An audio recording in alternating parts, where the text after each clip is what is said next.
Bismillahirrahmanirrahim. Halo, assalamualaikum warahmatullahi wabarakatuh. Salam santun dan salam sejahtera. Jumpa lagi di channel Sigit Nurwanto. Seperti biasa di channel Sigit Nurwanto akan bercerita tentang sejarah di Indonesia. Kali ini di channel Sigit Nurwanto akan bercerita tentang kisah heroik pendekar wanita Banten, yaitu Nyimas Gamparan dan Melati. Sebelum ke cerita, terlebih dahulu kita sama-sama berdoa untuk negara Indonesia agar cepat dihilangkan virus corona, karena virus corona membuat teror di Indonesia. Jadi kita sama-sama berdoa agar Indonesia cepat terlepas dari teror virus corona. Langsung ke cerita. Banten dikenal banyak memiliki jawara alias pendekar sejak zaman penjajahan. Salah satu yang menarik adalah kisah pendekar wanita asal Banten, Nyimas Gamparan dan Nyimas Melati. Siapakah keduanya? Nyimas Gamparan dikenal dalam Perang Cikande. Perang tersebut terjadi sekitar tahun 1829 hingga 1830.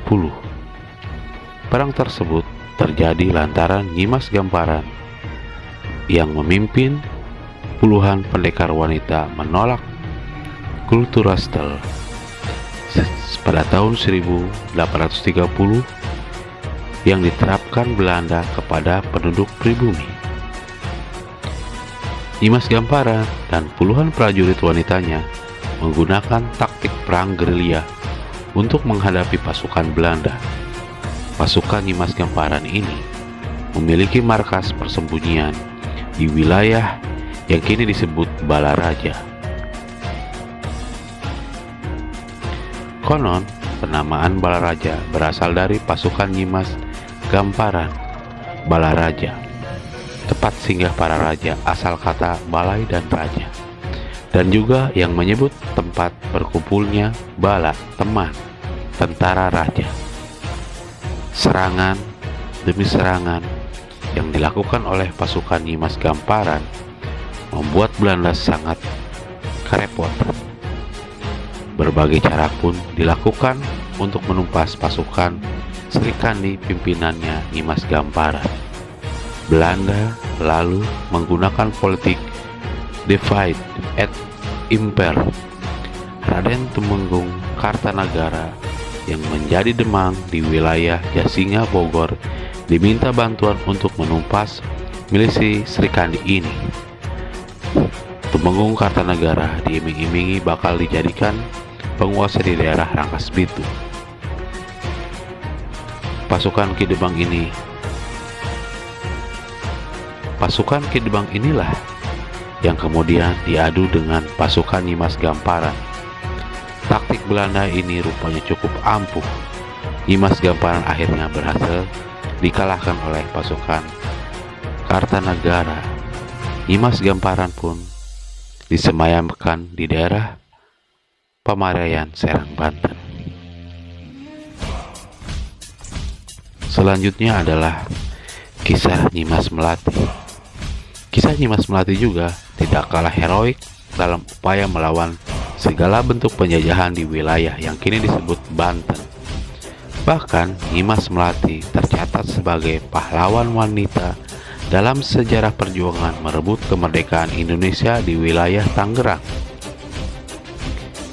Nama Nyimas Melati kini diabadikan sebagai nama sebuah gedung wanita Nyimas Melati di Jalan Dan Morgot, di mana terdapat kantor sekretariat TP PKK Kota Tangerang dan nama sebuah jalan Nyimas Melati di mana berdiri gedung kantor KPUD Kota Tangerang. Kisah perjuangan Nyimas Melati dalam melawan penjajahan, kompeni juga pernah beberapa kali dipentaskan dalam bentuk drama kolosal di era tahun 80-an. Menurut beberapa catatan literatur sejarah, Nyimas Melati adalah anak perempuan dari Raden Kabal yang turut dalam perjuangannya melawan penjajahan Belanda sekitar tahun 1918. Tangerang saat itu dikuasai sekelompok tuan tanah yang mendapat dukungan dari pemerintahan kolonial. Mereka menguasai berbagai sendi kehidupan masyarakat, bidang sosial, ekonomi, hingga budaya. Karena terjadi tekanan, pemerasan, dan pemaksaan hingga membuat kehidupan rakyat pada masa itu sangat menderita. Pemberontakan rakyat pun akhirnya meletus. Salah satunya pemberontakan yang dipimpin oleh Raden Kabal. Nyimas Melati pun sebagai putri Kabal pun tidak mau ketinggalan dalam turut pertempuran melawan pasukan penjajah. Pasukan Raden Kabal sering mengadakan penghadangan di daerah-daerah Tangerang.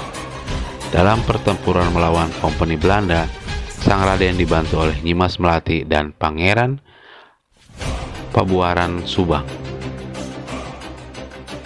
Salah satu pertempuran yang tercatat adalah pertempuran Pabuaran Subang yang dijadikan tempat gugurnya Pangeran Pabuaran dari Subang saat perang dengan kompeni. Keberanian Nyimas Melati sangat terkenal. Nyimas juga dikenal jago dalam hal ilmu bela diri maupun olah kanuragan. Nyimas Melati dijuluki singa betina.